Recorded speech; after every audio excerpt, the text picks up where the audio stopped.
Her pen hit the polished boardroom floor like a gunshot. The sound cut through the room, sharp, deliberate, authority disguised as accident.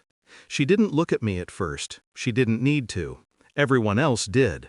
Then her eyes, cold, calculating, found mine across the glossy mahogany table. Pick it up. A command. Not a request, not a misstep. A test. Public humiliation wrapped in silk. Laughter erupted around us. Soft at first, then louder. Executives, once my colleagues, now hyenas in tailored suits. I didn't move. Silence became my shield. I simply looked at her. The woman I married, queen of glass towers and silver tongues. Her smirk twitched. Annoyance, tiny, almost invisible, but I felt it. They thought they saw a man broken. They had no idea. That evening, my phone buzzed. Her voice was ice. I've chosen to sever all contact, stay away forever. I listened. Breathing slow, steady. She waited for a reaction. She hungered for pain. All she got was 4 words. You will regret it. The line went dead. The silence tasted metallic, a storm brewing beneath a still surface. By midnight, panic exploded across the company group chat. Messages firing like bullets, capital letters, frantic emojis, unauthorized trades, value crashing, 95% gone in hours. 540 missed calls. I watched each one appear, and fade, and appear again. Somewhere else, another voice, my daughter-in-law, shrieked into the phone days later, "If you want to join Thanksgiving, come wash the dishes." I said one word, enjoy. Hours later, she saw the photos. My villa in Switzerland. Marble, snow-capped serenity. Power. 71 missed calls. Funny thing about arrogance. It always forgets who built the ground it stands on. And I never raise my voice.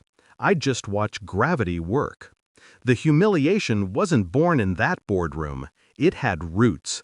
Deep, ugly, old. A year ago, she stopped looking at me when she spoke. Stopped touching my hand when we walked. Her phone lived face down.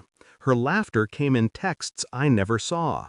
At first, I convinced myself it was stress, CEO pressure, board scrutiny, endless travel. But the truth always leaks through the cracks. A perfume I didn't recognize, woodsy, masculine, expensive. Late-night meetings that never existed on the calendar. Silence where warmth once lived. And then, the new VP. Younger, hungrier, always standing too close. An inside joke I wasn't invited to. A lingering glance I wasn't supposed to notice. I wasn't angry, not then. I was observing, measuring, learning the weather of betrayal. When she returned home after those trips, her smile felt borrowed, her touch rehearsed. And I wondered, when did I become a placeholder, a character in her story instead of the co-author? Denial tastes like copper. Silent realizations burn the slowest. But I let it simmer. Emotional betrayal is never loud. It's quiet, polite, venom in velvet. I moved carefully, a shadow within my own life. Phone records quietly downloaded. Electronic banking access, not suspicious, I'd always had it. Travel receipts lined up like evidence in a prosecution. And then the healthcare portal. Her fertility medication records, freezing embryos, consultations, no discussions with me, no future planned together. She had been preparing a life without me long before the boardroom cruelty. A foundation built over my bones, already being demolished. I didn't confront her. Confrontation is emotional, and emotion is a weakness I refuse to indulge in public. Instead, I scheduled meetings, spoke to lawyers, contacted silent allies, the ones who remember who built the company's architecture before she sat in the chair. I moved pieces she didn't know existed. I found agreements she forgot I had influence over. Share allocation structures she assumed had been dissolved. Trust is funny. It makes powerful people sloppy. Every night, lying beside her, I listened to her breathe, measured the rhythm of a life that no longer included me. My face, calm.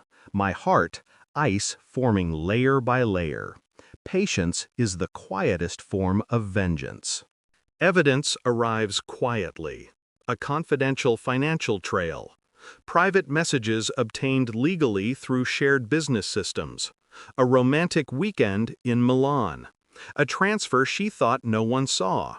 Confirmation hurts differently when you already knew. I printed everything, bound like a presentation. Black cover, simple title, Truth. I handed it to her over breakfast. She blinked. Confusion. Then the pages turned. Her pulse accelerated. I saw the vein on her neck tighten.